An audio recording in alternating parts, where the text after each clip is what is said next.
Good morning. Good morning. Thank you for joining today.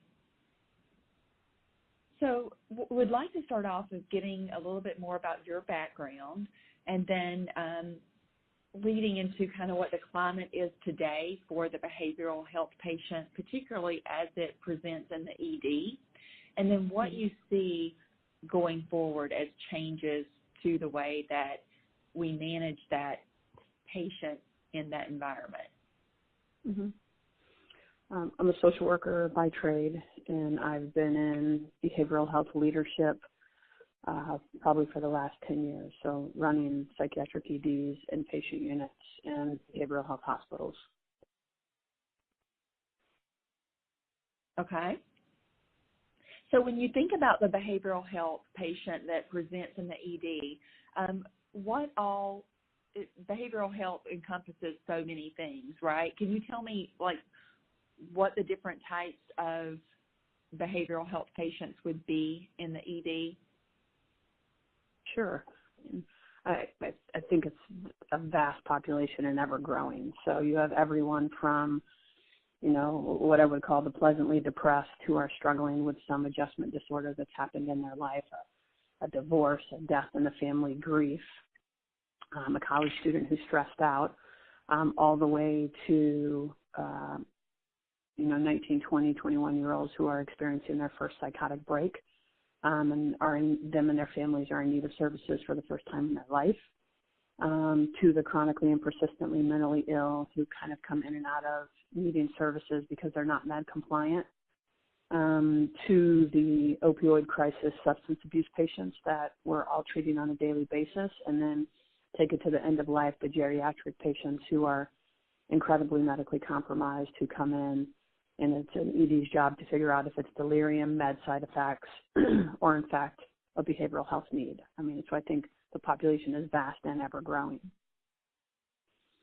Thank you. That definitely paints a picture.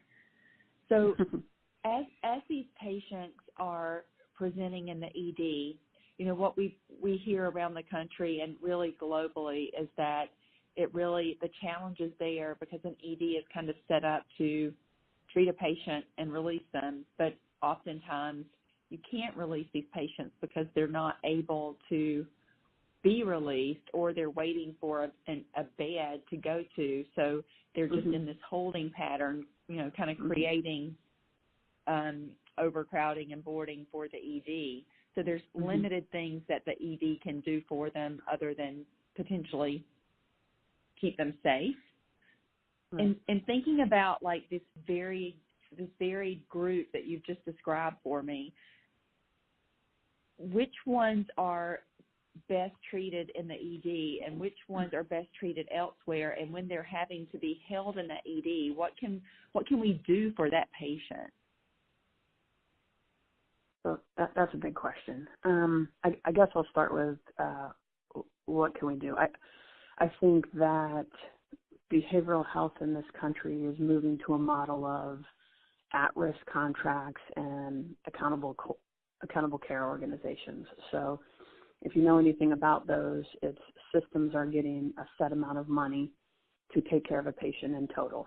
So I'm making up this money, but let's say if a system gets $20,000 to take care of a patient for the year, that means we're taking care of the total patient. So from pregnancy to behavioral health to their diabetes to anything that they have. And so I think in that model, as we move forward, that logically lends itself to saying those systems need to put in preventative care systems. So we're doing everything to keep those patients out of the ED. So we're going back to the 1990s model of mobile treatment teams.